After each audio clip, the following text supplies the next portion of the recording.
When the Europeans are ready for contingents, they need USA backstop.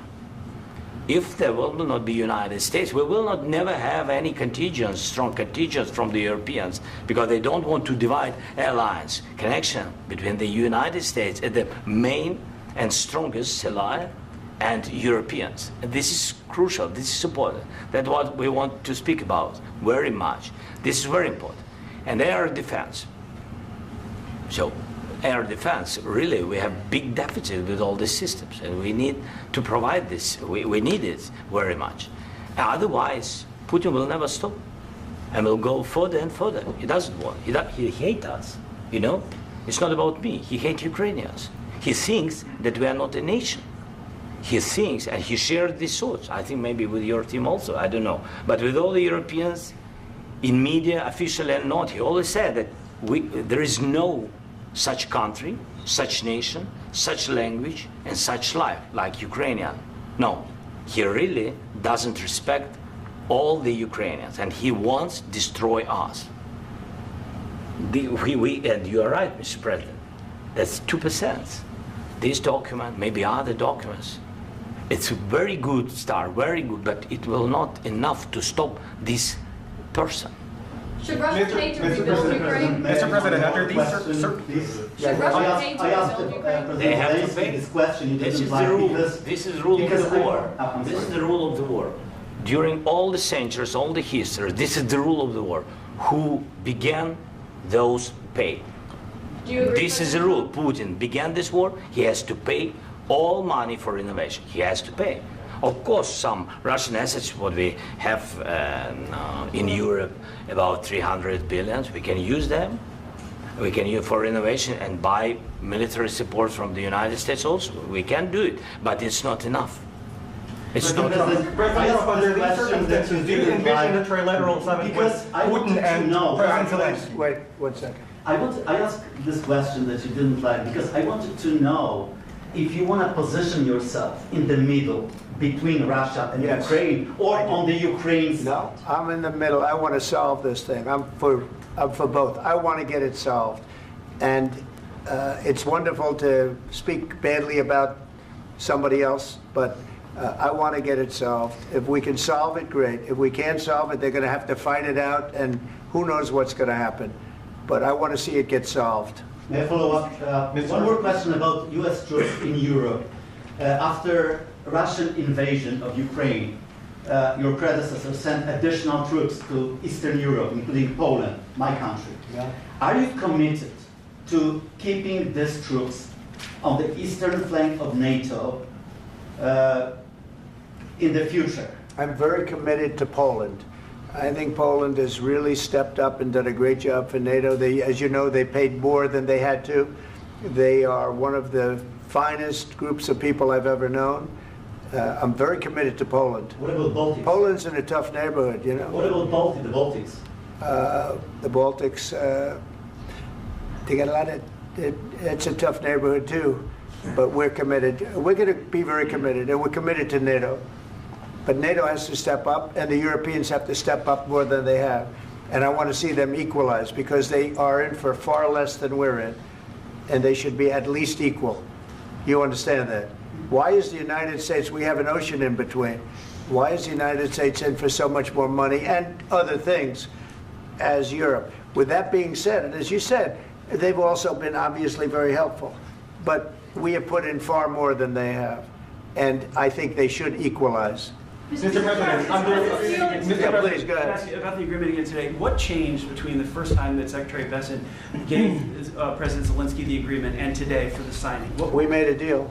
So What was the deciding factor? I'm a business person. We made a deal. That's what changed. Mr. President, I didn't think we were going to make a deal, and we ended up making the deal, so that changed. Mr. President, what and how do you envision a trilateral summit with President Zelensky and Putin? I don't know, under but these well, they circumstances? don't like each other. I can tell you that. Okay? They do not like each other. This is not a love match, and it's unfortunate. That's why you're in this situation. The United States should not have allowed this to happen. Okay? The United States, run by a man that didn't know much. I'm going to be very nice. run by an incompetent person, very incompetent person, should never have allowed this to happen. I've stopped wars. I've stopped many wars. My people will tell you, I stopped wars that nobody ever heard about. I stopped wars before they ever started. You can look at some of, I could give you a lot of nations that would tell you right now they were probably going to war. I could tell you right now there's a nation thinking about going to war on something that nobody in this room has ever even heard about. Two smaller nations, but big, still big. And I think I've stopped it. But this should have never happened. Mr. President? Sorry, just a second. About any negotiations. First of all, I want really to tell you, and I think that everybody understands that Ukraine, more than Ukrainians, nobody wants to stop this war. But at the future, any negotiations, it's understandable that two sides of the war, not Russia and the United States, because this is not the war between Russia and the United States. This is war of Russia against Ukraine and Ukrainian people. So these two sides will be at the will be at the negotiation table. Then of course United States, like the strongest partner of the Ukraine, and of course Europe. I think Europe is very important. I want to speak about it with the President.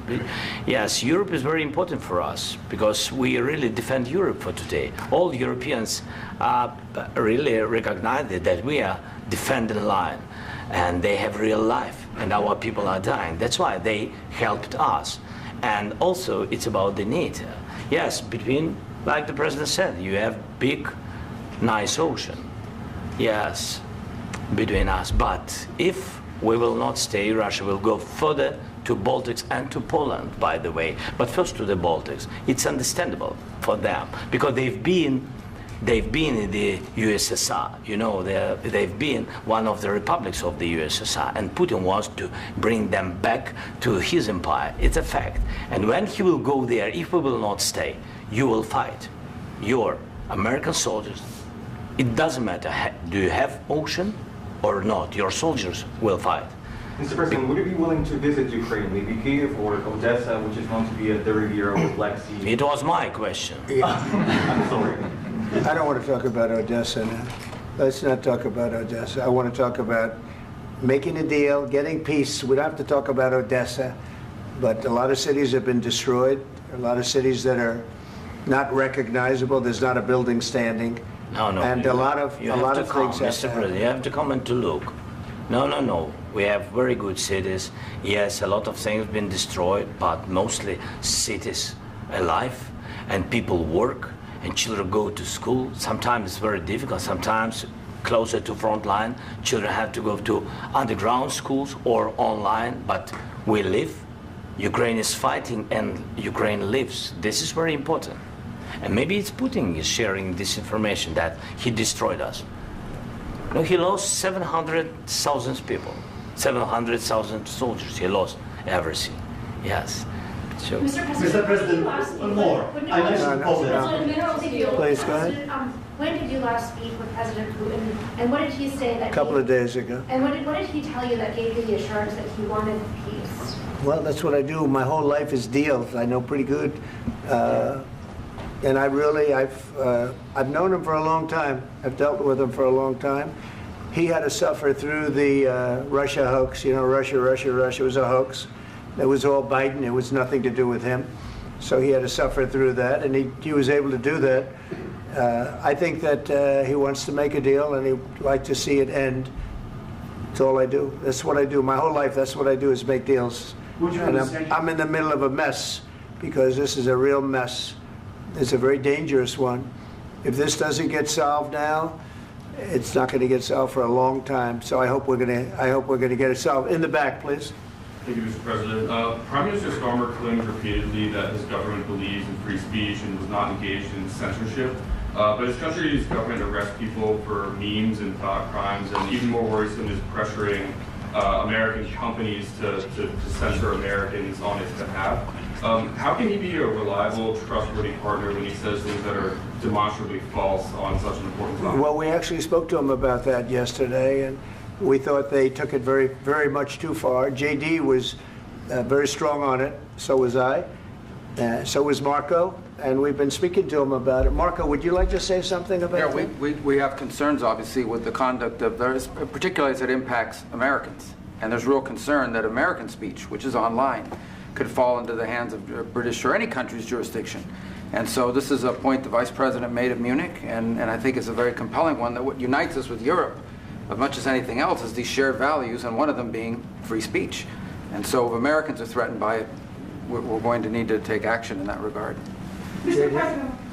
It's actually a very important question. We spoke about this in detail with the Prime Minister, the Foreign Secretary, and others at lunch yesterday. And I know that Secretary of Commerce Lutnick followed up in private meetings last night. This is really important. We believe Americans have the right to speak their mind, even if we in this room disagree with them. They have the right to speak their mind in the public square, which is often online these days. And we're going to defend that right as it pertains to American companies and American citizens vigorously if we have to. I do think that under the President's leadership, we're going to find common ground with our friends in the UK on this question, but it remains to be seen. The principle that will guide us is we believe in free speech in this country, and we'll fight for it for American citizens.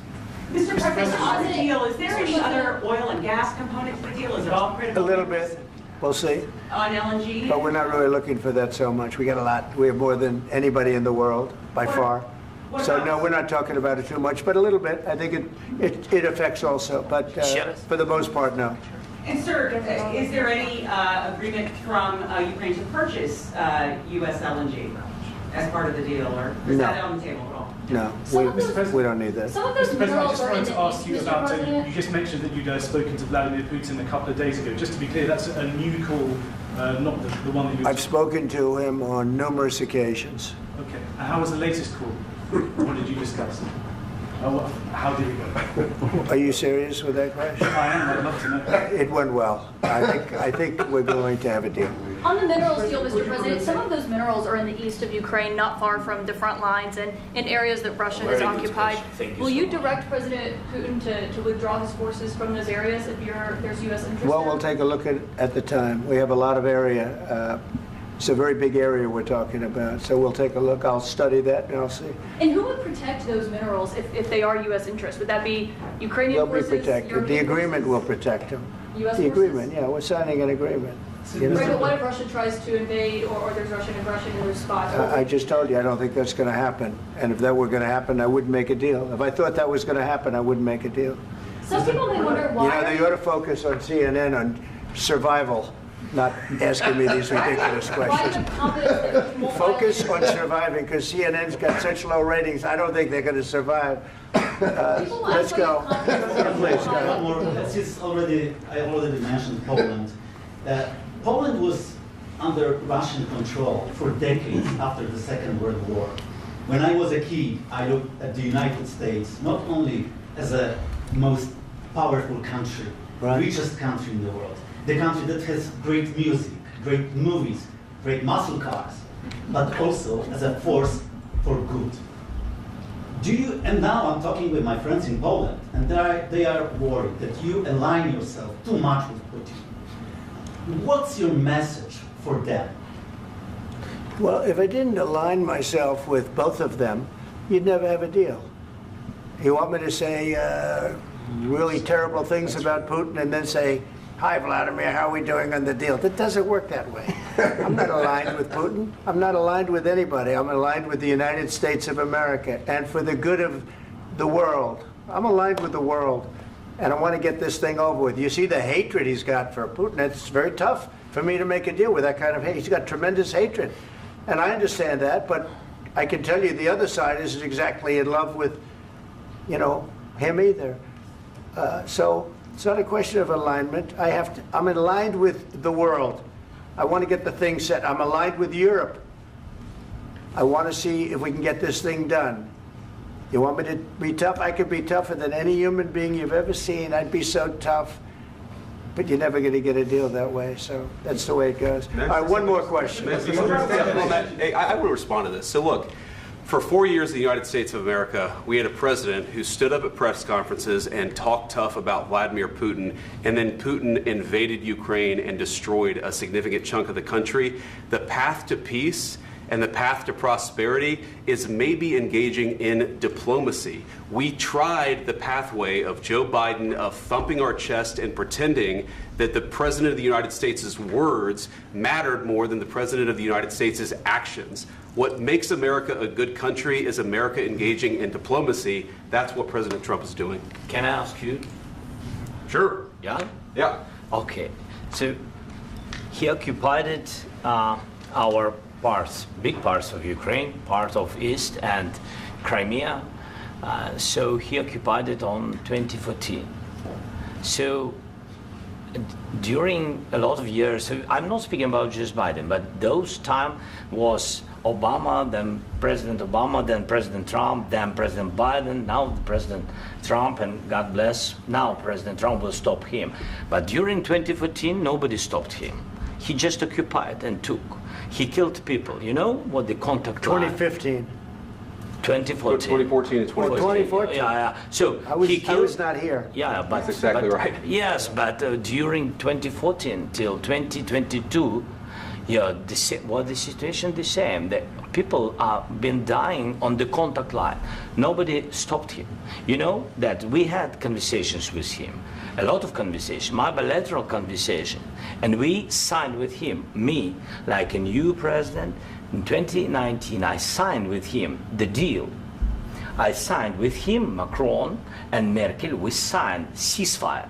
Ceasefire. All of them told me that he will never go. We signed him with gas contract. Yes, but after that, he broken this ceasefire. He killed our people and he didn't exchange prisoners. We signed the exchange of prisoners, but he didn't do it. What kind of diplomacy, JD, you are speaking about? What do you mean? I'm talking about the kind of diplomacy that's going to end the destruction of your country. Yes, but if you Mr. President, with respect, I think it's disrespectful for you to come into the Oval Office and try to litigate this in front of the American media. Right now, you guys are going around and forcing conscripts to the front lines because you have manpower problems. You should be thanking the President for trying to bring an end to this conflict. Have you ever been to Ukraine that you say what problems we have? I have been to. Count once. I've actually watched and seen the stories, and I know what happens is you bring them on a propaganda tour, Mr. President. Do you disagree that you've had problems bringing people into your military? And do you think that it's respectful to come to the Oval Office of the United States of America and attack the administration that is trying to prevent the destruction of your country? A lot of questions. Let's start from the beginning. Sure. First of all, during the war, everybody has problems, even you, but you have nice ocean and don't feel now, but you will feel it in the future. God bless. You don't know that. God bless. God bless. You will not have a war. Don't tell us what we're going to feel. We're trying to solve a problem. Don't tell us what we're going to feel. I'm not telling you. Because you're in no position to dictate that. That's exactly what you're doing. You're in no position to dictate what we're going to feel. We're going to feel very good. You will feel influenced. We're going to feel very good and very strong. You will feel influenced. You're right now not in a very good position. You've allowed yourself to be in a very bad position, and he happens to be right about it. From the very beginning of the war. You're not in a good position. You don't have the cards right now. With us, you start having cards. Right now, you don't. You're playing cards. You're playing cards. You're gambling with the lives of millions of people. You're gambling with World War III. You're gambling with World War III. And what you're doing is very disrespectful to the country, this country, that's backed you far more than a lot of people said they should have. Have you said thank you once? This entire meeting? No, in this entire meeting, have you said thank you? You went to Pennsylvania and campaigned for the opposition in October. Offer some words of appreciation for the United States of America and the president who's trying to save your country. Please, you think that if you will speak very loudly about the war, He's not speaking loudly. He's not speaking loudly. Your country is in big trouble. Can I Wait a minute. No. You've done a lot of talking. Your country is in big trouble. I know. You're not winning. You're not winning this. you have a damn good chance of coming out okay because of us. Mr. President, we are staying in our country, staying strong from the very beginning of the war. We've been alone, and we are thankful. I said thanks you haven't in been this alone. cabinet, You and haven't not been only alone. in this cabinet. We gave you, through I this said stupid thank- president, $350 billion. You voted We gave for you your military president. equipment, You and you voted men for are your brave, president. but they had to use our military. What about West If Virginia? you didn't have You our invited military me- equipment, you invited if me you to didn't speak. have our military equipment, this war would have been over in 2 weeks. In 3 okay? days, I heard it from Putin. In 3 days, this is something Maybe new. less. In 2 weeks, of course, yes. It's going to be a very hard thing to do business like this. Again, I tell you. just say thank you. I said a lot of times thank you to American people. Accept that there are disagreements, and let's go litigate those disagreements rather than trying to fight it out in the American media when you're wrong. We know that you're wrong. But you see, I think it's good for the American people to see what's going on. I understand, sir. I think it's I very understand. important. That's why I kept this going so long. You have to be thankful. You don't have the I'm cards. thankful. You're buried there. Your people are dying. tell you You're again, running I low know. on soldiers. Don't- Listen, don't please, you're running Mr. low on President. soldiers. It would be a damn good thing. Mr. And then President. then you tell us, I don't want a ceasefire. I don't want a ceasefire. I want to go and I want this. Look, if you could get a ceasefire right now, I tell you, you take it so the bullets stop flying and your men stop getting killed. Of course, we want to stop the war. But you're saying you don't want a ceasefire. But I said to you, I want a ceasefire. with guarantees. Because you'll get a ceasefire faster than an agreement. Ask our people about ceasefire, what they think. That wasn't doesn't with matter me. for you what- That what wasn't this with me. means. It That was wasn't with with you. a guy named Biden who was not a smart person. But this That is was your, with, this that was is with your Obama. president. It was your president. Excuse me. That was with Obama, who gave you sheets, and I gave you javelins. Yes. I gave you the javelins to take out all those tanks. Obama gave you sheets. In fact, the statement is Obama gave sheets and Trump gave javelins. You got to be more thankful, because let me tell you, you don't have the cards. With us, you have the cards. But without us, you don't have any cards. One more question to Mr. Vice President. I'm sorry. It's going to be a tough deal to make, Um, because the attitudes have to change. What if Russia breaks ceasefire? What if Russia breaks peace talks? What do we do then? I understand that it's a heated conversation right now. What are you but saying? what She's if asking, what if Russia Putin breaks the breaks ceasefire? for the What talks? if anything? What if a bomb drops on your head right now? But they have Okay? broken What if they ceasefire broke it? many I don't know. times. They broke it with Biden because Biden, they didn't respect him. They didn't respect Obama. They respect me. But what- Let me tell you, Putin went through a hell of a lot with me. He went through a phony witch hunt where they used him and Russia. Russia. You ever hear of that deal? That was a phony Hunter Biden, Joe Biden scam. Hillary Clinton, Shifty Adam Schiff. It was a Democrat scam. And he had to go through that. And he did go through it. We didn't end up in a war. And he went through it. He was accused of all that stuff. He had nothing to do with it. It came out of Hunter Biden's bathroom. It came out of Hunter Biden's bedroom. It was disgusting. And then they said, oh, the laptop from hell was made by Russia. The 51 agents. The whole thing was a scam. And he had to put up with that. He was being accused of all that stuff. All I can say is this. He might have broken deals with Obama and Bush, and he might have broken them with Biden. He did, maybe. Maybe he didn't. I don't know what happened. But he didn't break them with me. He wants to make a deal. I don't know if you can make a deal. The problem is, I've empowered you to be a tough guy. And I don't think you'd be a tough guy without the United States. And your people are very brave. But you're either going to make a deal or we're out. And if we're out, you'll fight it out. I don't think it's going to be pretty, but you'll fight it out. But you don't have the cards. But once we sign that deal, you're in a much better position. But you're not acting at all thankful. And that's not a nice thing. I'll be honest, that's not a nice thing. All right, I think we've seen enough. What do you think? What's huh? this negotiation? This is going to be great television, I will say that. All right. We'll see what we can do about putting it together. Thanks. And I need the back of this. Negotiate, given that. We'll see, I don't know.